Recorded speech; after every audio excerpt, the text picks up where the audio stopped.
Get out, kidnapper. That was the first thing my sister said to me in 12 years. She didn't say hello. She just shoved an emergency court order into my chest while a sheriff blocked the doorway of the house I paid for. Behind them, my 16-year-old nephew Logan was screaming, fighting to get to me, but Melissa didn't even look at him. She just smirked and leaned in close, her expensive perfume choking me in the freezing air. You're just a glorified babysitter, Sam, she whispered. I own them now. Get out. The door slammed in my face. I stood there on the porch, listening to the deadbolt click, holding nothing but my car keys. I had raised her children since they were babies, paid every bill, and fixed every leak in this house. And in 30 seconds, she took it all with a single piece of paper.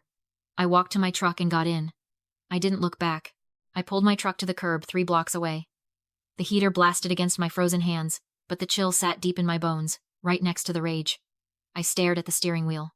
My knuckles were white, the burn scar on my right thumb throbbing in the dry heat. Melissa thought she had won. She thought the badge and the court order were the end of the story. She forgot who raised her children.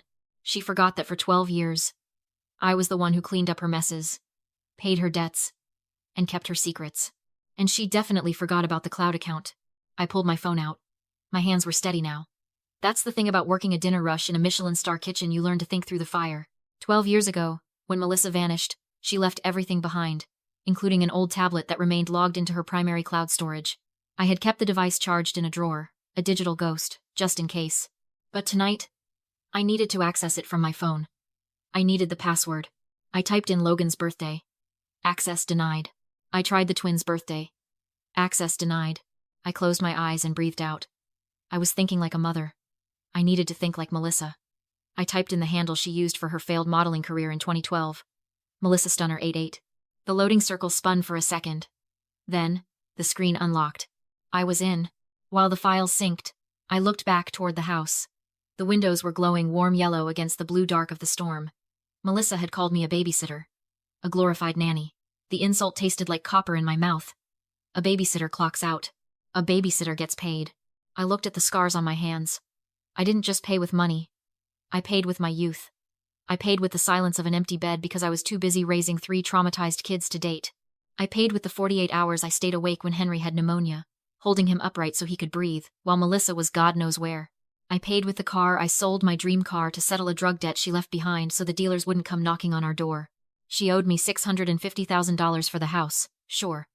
But the invoice for my 20s? That was a debt she couldn't afford. And I was done offering a discount. The phone pinged. The synchronization was complete.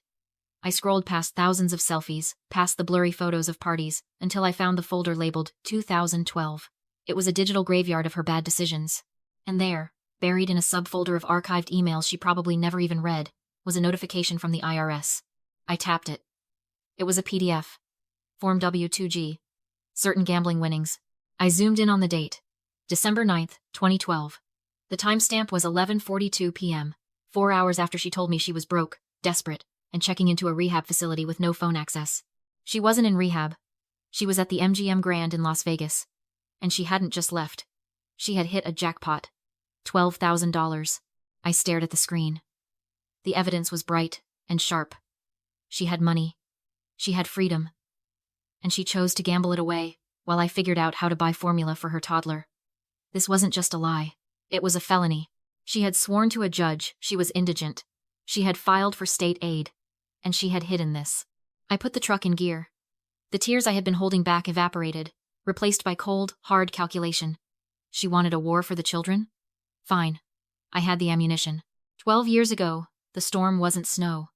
It was freezing rain that coated the world in a layer of gray ice. Melissa stood on that same porch, jittery, her eyes darting around like a trapped bird. She wore a dress too thin for the weather and high heels that sank into the mud of the unpaved driveway. Just 1 hour, Sammy, she said. I just need to clear my head. She shoved a diaper bag into my arms. It smelled like sour milk and desperation. Beside her, Logan was 4 years old, clutching a toy truck with 3 wheels.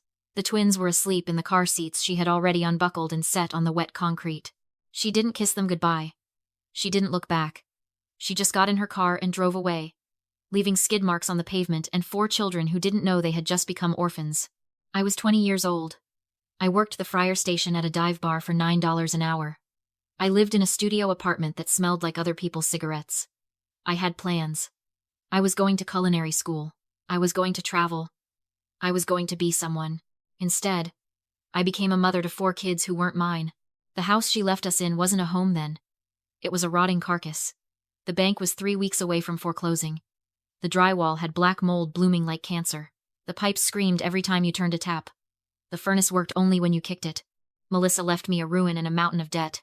I didn't run. I worked double shifts. I learned how to patch drywall from YouTube videos at 3 a.m. while the baby screamed with colic. I negotiated with the bank until they got tired of hearing my voice. I turned that rotting carcass into a sanctuary. I planted the garden where Henry learned to walk. I built the kitchen island where Logan did his homework every night. That house is worth $650,000 now. But Melissa didn't come back for the real estate. That would require selling it, splitting it, doing paperwork. Too much effort for her. She came back because last week, Logan made the front page of the local sports section. He's a track star. A prodigy. And with the new laws, high school athletes can sign sponsorship deals. He just signed a name, image, and likeness contract with a local sports drink company. $45,000 a year, cash. That was the scent that drew the shark back to the water. Melissa didn't want custody. She wanted to be his manager. She wanted control of the bank account I set up for his college fund. She saw her son not as a person, but as a lottery ticket she had forgotten to cash. I looked at the W-2G form on my phone again. $12,000 won in Vegas the night she left. She had seed money. She could have sent diapers. She could have paid the electric bill so we didn't have to sleep in coats that first winter. Instead, she blew it all, and waited 12 years for her investment to mature. She thought she could harvest a crop she never watered. She was wrong. The motel room smelled of stale cigarette smoke and lemon pledge. I sat on the edge of the mattress, the synthetic bedspread scratching against my palms. It was a far cry from the memory foam mattress I bought for my bad back last year, but at least it was warm. I had texted Logan to tell him I was safe, that I had a plan, and that he needed to keep his head down. He sent back a single thumbs-up emoji. It was enough. My phone buzzed on the nightstand. It wasn't a call. It was a voicemail notification. Melissa. I pressed play and put the phone on speaker. Her voice filled the small, damp room. It wasn't the screaming voice from the porch. It was worse. It was her victim voice, the soft, trembling pitch she used whenever she needed to borrow money or get out of a speeding ticket. Sammy, pick up, she said. I know you're spiraling right now. I forgive you for the scene you caused tonight. I know you're emotional. It must be hard, realizing your time playing house is over. I stared at the spinning tape icon on the screen. I forgive you. The audacity was breathtaking. She had thrown me into a blizzard, and she was forgiving me. I'm calling because we need to handle the logistics, she continued, her tone shifting from pity to business. Specifically, Logan's finances. I saw the press release about the sponsorship deal, $45,000. That's a lot of money for a teenager to handle. I need the login details for his trust account. I'm his mother, Sam. I need to protect his assets. You're just a cook. You don't understand contracts. Send over the passwords. We can discuss your visitation rights later. The message ended. I didn't throw the phone. I didn't scream. I sat in the silence and dissected what I had just heard. Most people would call Melissa a liar. But a liar knows the truth and chooses to hide it. Listening to her voice, hearing the absolute conviction in her tone, I realized I was dealing with something far more dangerous. This was the narcissist's amnesia. In Melissa's mind, the last 12 years hadn't happened the way they actually did. She hadn't abandoned her children in a freezing driveway to go gamble. In her rewritten reality, she was a tragic heroine who had been forced away by circumstances, or perhaps by me. She had deleted the memories of her cruelty, the same way you delete a bad photo. She truly believed she was the victim here. She believed she deserved that money. She wasn't trying to steal Logan's future. In her twisted logic, she was claiming back taxes for being a mother, regardless of the fact that she had never cooked a meal or signed a report card. If she believed her own lie this deeply, she would be terrifyingly convincing in court. A lie told with perfect sincerity looks a lot like the truth to a stranger in a black robe. She would cry on the stand. She would look the judge in the eye and swear she was a martyr. But she made one mistake. She assumed my silence over the years was weakness. She thought I was just the help, the quiet little sister who cleaned up the mess. She didn't realize that while she was busy rewriting history, I was busy archiving it. She wanted the passwords to Logan's account? She wanted to talk about finances? Fine. I saved the voicemail to 3 different cloud servers. Then I opened my laptop. It was time to introduce my sister to the one thing a narcissist can't gaslight: the United States legal system. Mr. Vance's office smelled like old leather and billable hours. He cost $500 an hour, and I had liquidated my emergency fund to buy 45 minutes of his time. He sat behind a desk that looked like it was carved from a single tree, reading the ex parte order Melissa had served me. Outside the floor-to-ceiling windows, Chicago was a grid of gray slush and brake lights, but in here, it was quiet. Too quiet. He tossed the paperwork onto the mahogany. It landed with a soft slap that sounded like a gavel. "It's a good lie," Vance said, leaning back. He didn't sugarcoat it. "That's why I hired him. The rehab defense is the holy grail of family court. If she claims she abandoned the children because she was seeking medical treatment for addiction, the court views her as a hero, not a villain. She's not a deserter. She's a survivor." I dug my nails into my palms. She wasn't sick. She was selfish. The law doesn't care about your definition of selfish, Samantha. The law cares about documentation. She has a forged affidavit from a facility that conveniently closed down 5 years ago. Records are lost. It's the perfect black box. Unless we can prove she wasn't there, the judge will default to biological reunification. The system wants kids with their moms. He looked at me over his glasses. His eyes were tired.